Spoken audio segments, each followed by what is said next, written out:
welcome to another episode of A Salt and Buttery with Intent to Satisfy. Today we're going to do another really simple recipe, okay? This is really basic hamburgers and how to cook them. Now, as you probably know, hamburgers are made with ground beef. You can also make them with ground turkey or ground chicken or whatever you want, okay? But it's made with a ground meat, okay? I'm using ground beef. Now, the first thing we do is we have a package of hamburger, okay? Or ground meat of some kind.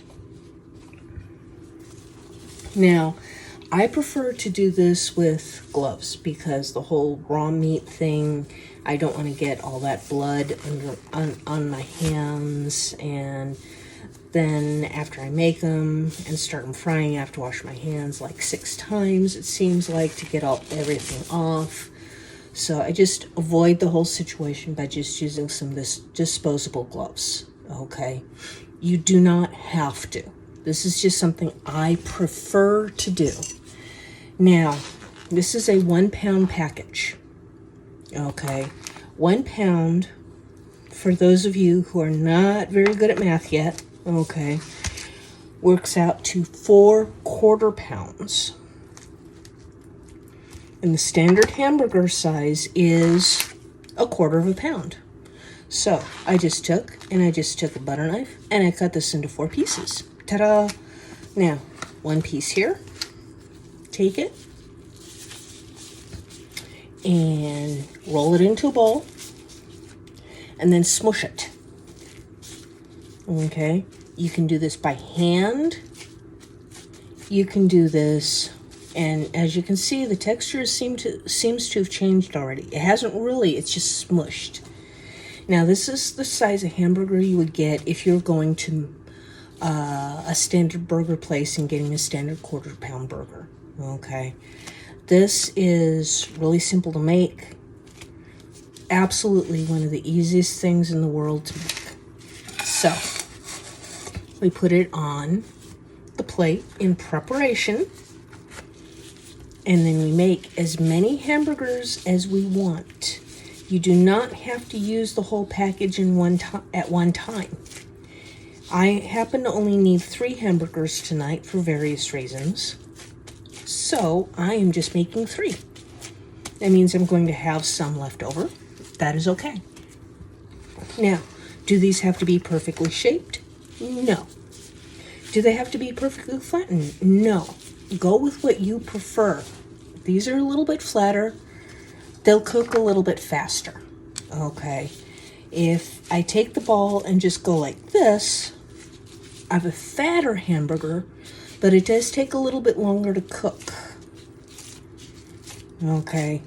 So remember, thinner cooks faster, thicker cooks slower. Okay. Thicker hamburger means you need to use a lower heat and cook it for longer. Now, one thing that you'll see too is you can get hamburger. I'm just saving the rest of my ground beef here for another use at another time. Hey, no problem. There's always a use for a bit of ground beef. Now, have that out of the way. Now, you can make a perfectly shaped hamburger patty using a thing that's called a hamburger press, okay? It is not necessary. You do not need to do that. And something else you'll see too is if you use ground beef with a higher fat content, you get more shrinkage and more fat in the pan. Okay, some people prefer the taste of the higher fat content ground beef. Some people prefer the taste of the lower fat ground beef. It is all a matter of what you like.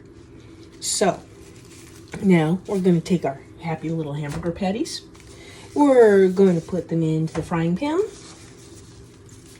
And now we can dispose of the nasty, bloody meat, juiced gloves. Okay, no problem. And this goes away too. Now, a safety precaution, fresh plate. The reason for the fresh plate is because after you've cooked the ground beef, after you've cooked the hamburgers, you do not put them back on the same plate unless you have washed it with soap and water and dried it off. Okay? Because especially if you're outside doing hamburgers on a grill or something like that, for a picnic or something, the raw blood from that plate will end up getting on the cooked hamburgers, and that can make people sick. So we don't want to do that. Okay, just a safety precaution. So after you've cooked the hamburgers, they go on a clean plate, and then they're ready for serving. So let's start this cooking, and these will not take long to cook. Okay, but one trick also, you do not have to have anything fancy. This I've had for a long time. It's a splatter shield. It is great for stopping grease from bacon splattering all over the place, from hamburgers, anything like that, okay? It is great for that. I like it. Is it necessary? No. Can you do the same thing with a lid that kind of mostly fits on top of your frying pan? Yes. Okay. Now, I'm using a Teflon spatula because I'm using a non-stick coated frying pan. If I was using a stainless steel or something that was not non-stick coated, I could use any type of spatula I wanted. Okay. Another trick too is what some people have a habit of doing, and I've ruined a couple spatulas this way, is when you're cooking something, hot frying pan, set the spatula like that. No, let's not do that. As I said, I've ruined a couple non-stick spatulas that way, so I try not to do that too often.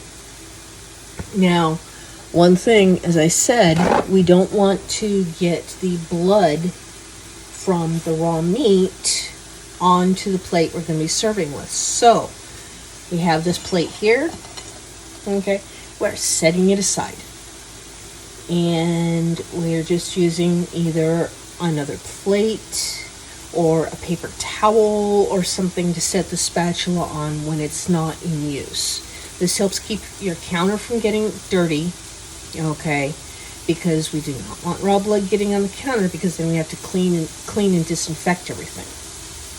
Now, as this is cooking, if you wish to, you can take some spices and sprinkle this on. Okay, this takes it to a slightly higher level, and you can use anything from just plain salt to salt and pepper or a spice blend. Okay, I happen to have this spice blend that I really like for a lot of things.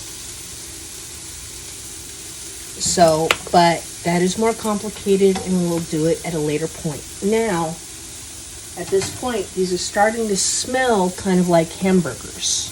Okay, so I'm going to take and turn this, and I sprinkled some seasoning on it. Turn. That looks like a hamburger to me, doesn't it? Yes, it does. And you don't need a fancy pan for this. You don't need... All you need is some ground meat, something to fry it in, and your hands and a spatula. Because you don't want to try and turn this with your hands, because that would burn your hands. That would be bad. Okay, now these are almost done. And like I said, thinner cooks faster. So this is cooking very quickly, and they'll be done very, very soon.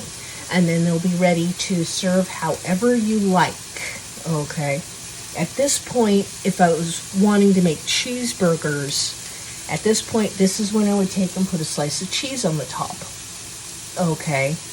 If you want to do any other toppings, I would recommend, if they get cooked, cooking them in a separate pan separately and then putting them on top of the hamburgers, okay? But once again, that's getting a little bit more complicated. We're going with simple right now. Let's keep this simple, and these will be tasty. Sometimes the simple things are best. So, let us take a look here at our hamburgers and see if they are ready. They smell like hamburgers. They look like hamburgers. And like I said, I used a low-fat ground beef for this. That results in less shrinkage. Okay, now let's take a look at the center here. Now, this is still pretty red in the middle. Okay, that is blood. Okay, which means we want to cook these a little bit longer.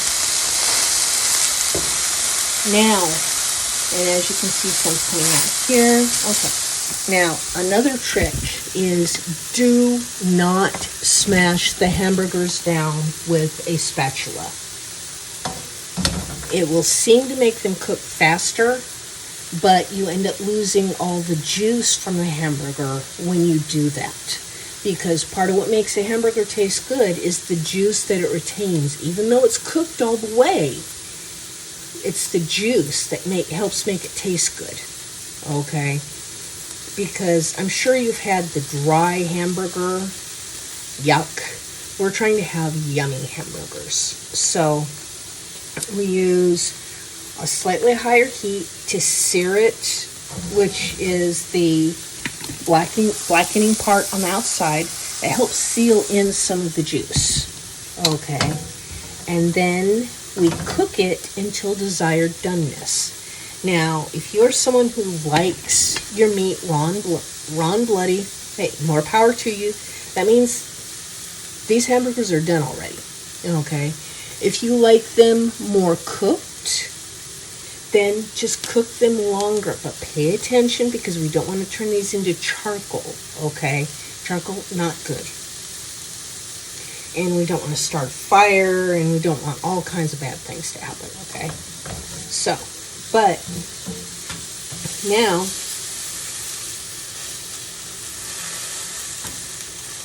I think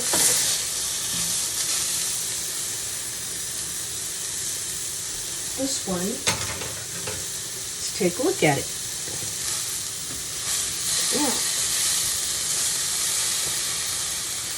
Now, take a look here. See? This is almost cooked almost all the way through. You can either serve it at this point because it is safely cooked, or you can cook it a little bit longer. Okay? It depends on what the person wants. When it's cooked all the way through with absolutely no red left, that means it's well done. Okay? The first one that we saw was what would count as a rare. Okay?